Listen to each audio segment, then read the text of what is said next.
At 10, this is Fox 61, Connecticut's news station.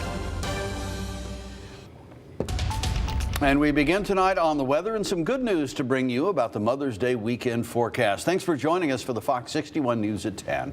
I'm Brent Harden. And I'm Sarah Sanchez. A lot of us have big plans this weekend to celebrate Mom. The question is, though, can we enjoy brunch outside this year or take things inside? Chief Meteorologist Rachel Frank has what you need to know kicking off the weekend. Rachel, what are we seeing out there? It is looking drier as we head through this upcoming weekend and tonight as well, which is really good news for Mother's Day weekend, although it won't be perfect. Here's a look at the radar right now. We're still seeing those showers dissipating in southwestern Connecticut, and clearing skies is a slow and steady process. We do have the possibility of viewing an aurora borealis here in Connecticut tonight, so we are closely monitoring those cloud cover forecasts. So far, too cloudy, but we have some hope as we head through the overnight hours. Right now, we're looking at temperatures in the 40s and 50s. If you are heading out later to try and view the aurora borealis, it's going to be cool out there.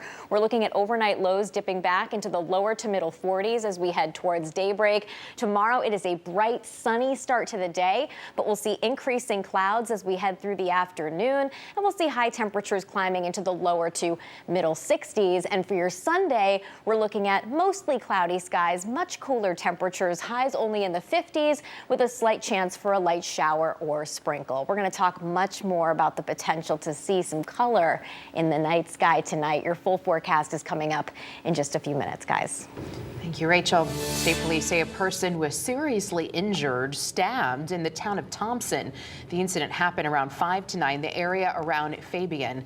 Details are still limited, but police are calling it an isolated incident. There's no danger to the public. We're working on getting more details for you, and we'll update you as soon as we learn more.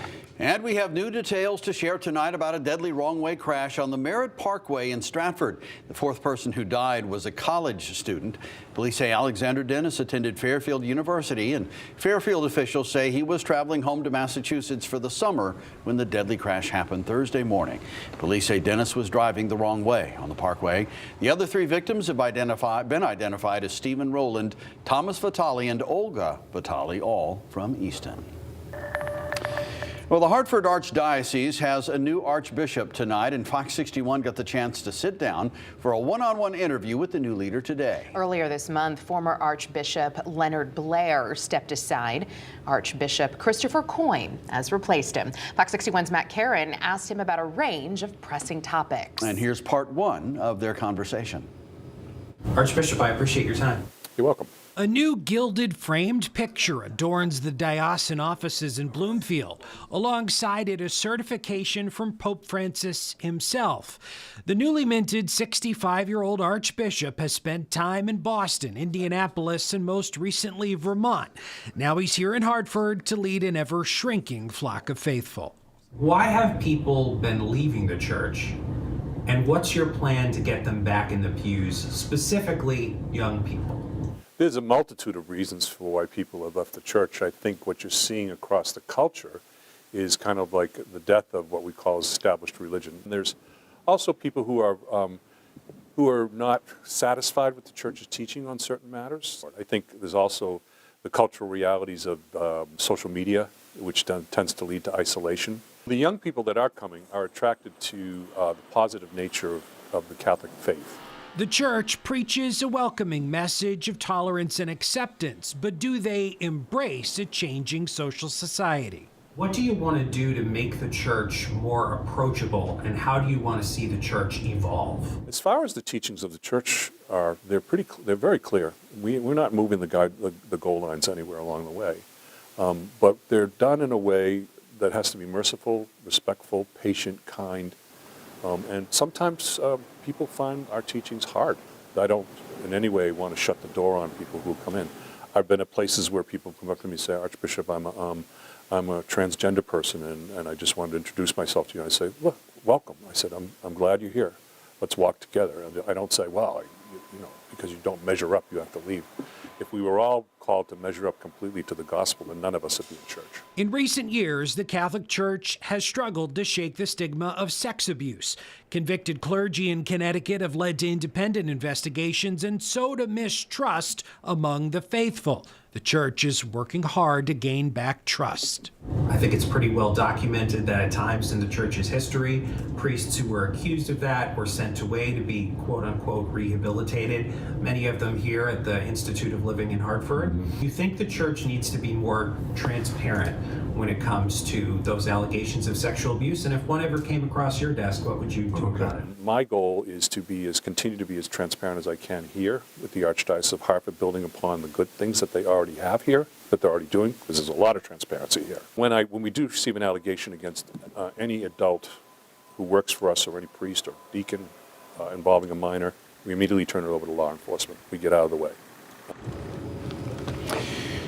And that was Fox 61's Matt Caron reporting. His conversation with Archbishop Coyne picks up in our next hour. Stay tuned for topics including church consolidations and closings, the war in the Holy Land of Israel, and where the investigation stands into an alleged miracle at a Connecticut church in Thompson. That's next hour. And staying in the capital city, Hartford police have made an arrest in connection to a 2022 homicide. Dodrian Keith is facing charges in connection to the death of Brian Knighton. He was found dead on Martin Street on June 15th of 2022. You're looking at video of police investigating the area that day. The medical examiner says Knighton's body showed clear signs of assault. Keith is being held on a $750,000 bond. The state's Department of Consumer Protection's ordering all businesses that carry THC-infused drinks to take inventory of them before Tuesday. State lawmakers passed a bill charging stores that carry THC beverages $1 per container fee. Stores are required to report how many cans they have by May 14th and then pay all fees by June 15th. Stores can keep selling the beverages until July, but after that, only licensed cannabis and package stores can do so. Lawmakers say this bill is to help stop the sale of THC drinks to minors.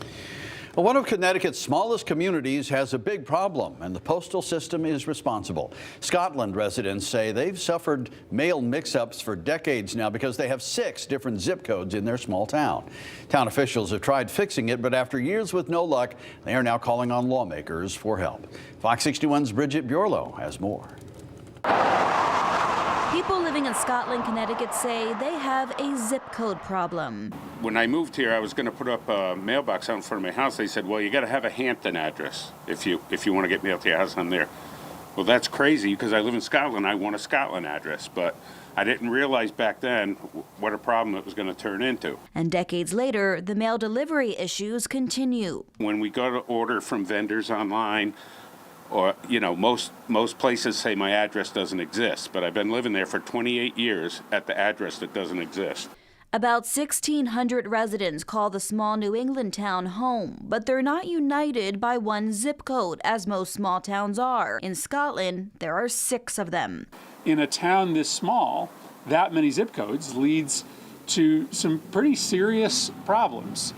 Packages that are delayed for days, residents who have trouble filing official documents, tax payments that become unnecessarily overdue, even school children who sometimes end up going to the wrong school. The town has tried and failed to sort out the issue with the Postal Service, so Senator Chris Murphy and Congressman Joe Courtney are stepping in to fix the mail mix-ups once and for all. The pair are proposing new legislation in both chambers of Congress that would establish a single unifying zip code for the town and others like it. The need for this problem to be fixed is not just a question of inconvenience, it's really about a question of fairness and really giving people in this community the opportunity to have really the same privileges that other folks take for granted because they don't have zip code problems. Lawmakers hope the move applies pressure on the U.S. Postal Service to act before an official bill is needed. But if not, they say they are prepared to force a solution.